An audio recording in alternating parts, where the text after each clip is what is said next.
of horrors is his admitted use of anabolic steroids.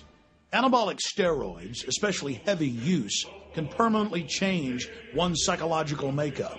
He's also been a poster child for steroid use that has been a ravage on the youth of America.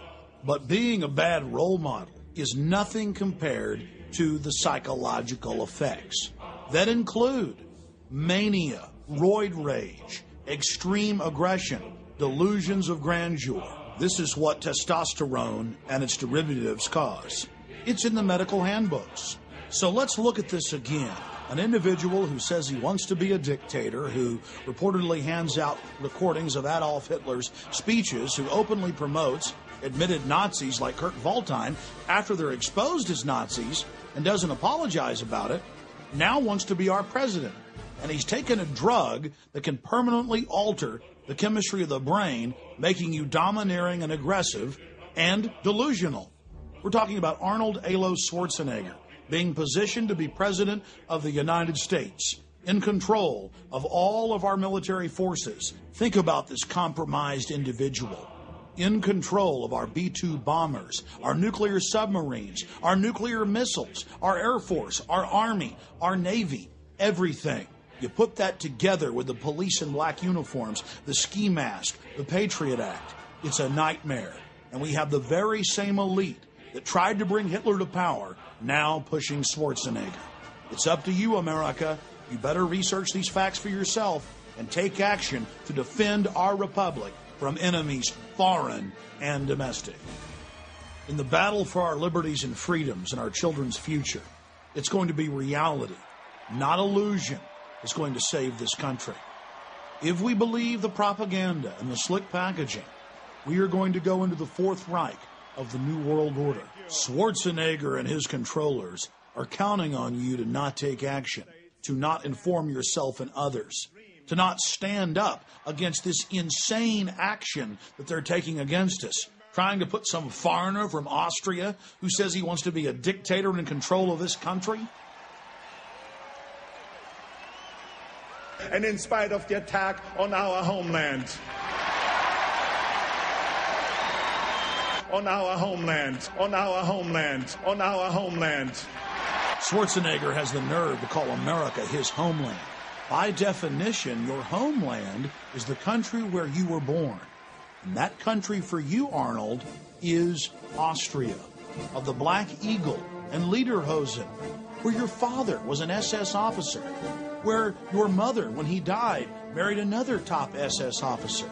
That's your homeland. Your homeland is the birthplace of Adolf Hitler, and America will never be your homeland. Your claim of America as your homeland is as false as everything else you do. Then Arnold went into a very revealing diatribe where he talked about the police state in Austria, a police state his father helped set up. The problem is America's turning into that very police state. It's a mirror image. When I was a boy, the Soviets occupied part of Austria. I saw their tanks in the streets. I saw communism with my own eyes. I remember the fear we had when we had to cross into the Soviet sector. Growing up, we were told, don't look the soldiers in the eye, just look straight ahead. It was common belief that the Soviet soldiers could take a man out of his own car and ship him back to the Soviet Union as slave labor.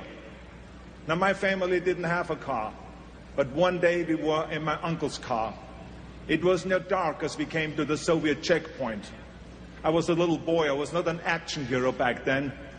But I remember how scared I was that the soldiers would pull my father or my uncle out of the car and I would never see them again.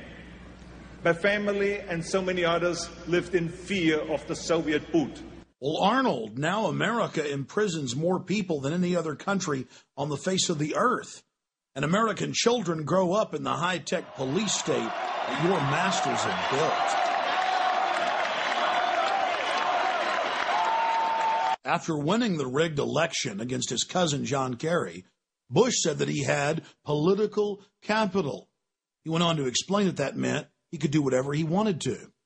Look at the number of uniformed personnel, all of them armed. It's estimated there are 60,000 armed and uniformed members of law enforcement here, roughly one police officer or soldier tasked to this duty per every 4 or 5 spectators, the highest ratio in history. You've driven around this city, Chris, the last couple of days. Brian and I were talking about it. It was close to an armed camp. Ladies and gentlemen, the President of the United States, George W. Bush, and First Lady Laura Bush. Wave to them. Let them know that you love America. Administer the presidential oath of office. Justice Rehnquist. Lord Bush went on to give an oath that he would protect and defend the Constitution, when all he's been doing is trying to dismantle it. His new Attorney General, Alberto Gonzales, has said publicly that President Bush is above the law, above the Constitution, a dictator. Will you raise your right hand, Mr. President, and repeat after me? I, George Walker Bush. I, George Walker Bush. Do solemnly swear. Do solemnly swear. That I will faithfully execute. That I will faithfully execute. The office of President of the United States. The office of President of the United States. And will to the best of my ability. And will to the best of my ability. Preserve, protect, and defend. Preserve, protect, and defend. The Constitution of the United States. The Constitution of the United States. So help me God. So help me God. Congratulations.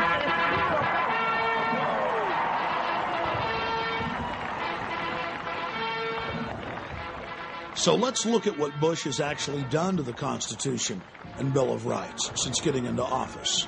He passed Patriot Act 1 that dismantles at least 7 of the first 10 amendments. And under Section 802, all Americans are defined as terrorists. Under Section 802, the new definition of terrorism is redefined as acts that are dangerous to human life that violate any federal or state law. And when Bush talks about reauthorizing the Patriot Act, that's code for passing Patriot Act 2. Under the Patriot Act, Homeland Security has visited toy stores over possible trademark infringement. An Army doctor who complained too much was arrested by Homeland Security. Topless bars, zoning disputes, pot dealers. It's all under the Patriot Act. And starting in 2005, all new passports are digitally tracked by an RFID chip. It's easy to get in, but hard to get out. And before he left office, Homeland Security Chief Tom Ridge called for a world ID card. In late 2004, Bush successfully got the Congress to pass a national ID card, craftily hidden in state driver's license under federal standardization. Bush told conservatives that it would stop illegal immigration. There's nothing in the bill concerning immigration other than the fact that it actually orders the states to accept consular matriculas issued by foreign nations, so it actually makes it easier to get into the country. The bill even talks about it being used as an internal passport at checkpoints. Bush also successfully rammed through the Orwellian-named New Freedom Initiative. This forces every child in America from age 5 to 18 to be psychologically tested twice a year, whether you're homeschooled, private schooled, or public schooled.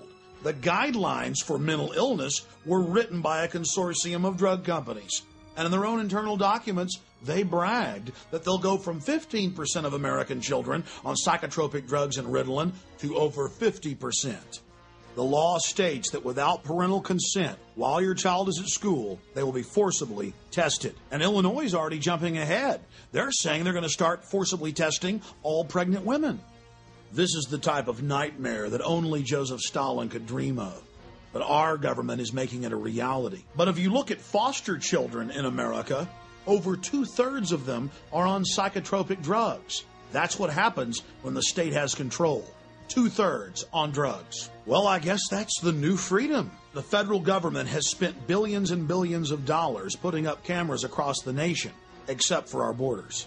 I have seen over 50 mainstream reports where video cameras are put in school bathrooms and showers. And when the schools get caught doing it, they say it's for your safety. And now the establishment just throws it in our face.